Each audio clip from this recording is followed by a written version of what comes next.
లేదు నేను కోల్పోయిన పాయింట్ను దేవుడు నాకు అందించాడు, నేను పశ్చాత్తాపడుతున్నాను, నేను సరిగ్గా మారు మనసు పొందాలి, నేను మళ్ళీ దేవునితో తిరిగి కనెక్ట్ అవ్వాలి అని తిరిగి దేవునితో సత్సంబంధం ఏర్పరచుకొని మళ్ళీ మన్నటం మొదలు పెడతావు నిర్ణయం నీదే.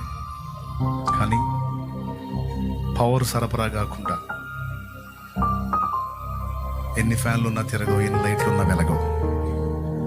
ఫ్యాన్లను తిప్పేది, లైట్లను వెలిగించేది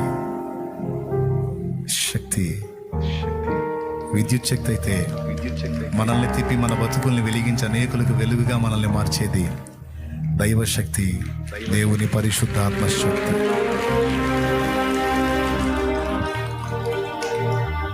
ఇంకా ఎవరి చేతుల కోసమో నువ్వు దయ చూపాల్సిన ఎవరి దయ కోసమో నువ్వు వెంపలాడాల్సిన అవసరంలా, ఎవరి చేతుల కోసమో నువ్వు ప్రాకులాడాల్సిన అవసరం. నువ్వుగా దేవునితో అనుబంధాన్ని ఏర్పరచుకోవటం సాధన చేయి. పెద్దస్తమానం పిల్లకాయలాగా ఉండకండి, పొద్దస్తమానం ఎదుగు బొదుగు లేని పిల్లకాయలాగా ఉండకండి.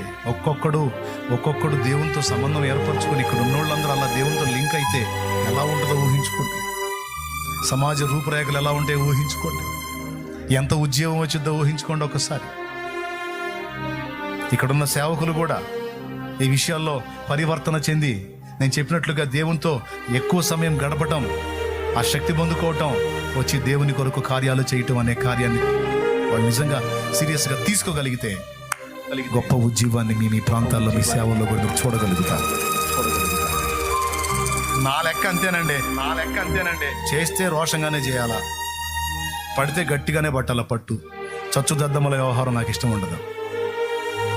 అంతే, ఏదో అల్పమైన వాటితో అంతవరకు తృప్తి చెంది అంతవరకు ఆనందపడే వ్యవహారం నాకు నచ్చదు. తాకితే గట్టిగానే తాకాలి, గొప్ప ఉద్యోగాన్నే చూడాలి. అంతే, రాజీ పడి బతకడం నాకు ఇష్టం లేదు. అరాకొరా చూసుకొని అబ్బో అనుకొని మురిసిపోయే వ్యవహారం నాకు నచ్చదు. చేయాలి, ఇంకా చేయాలి. బలమైన ఉద్యోగాన్ని చూడాలి. ఏం చేస్తారు మరి? దేవుడితో గడుపుతారా? సెల్ ఫోన్తో గడుపుతారా?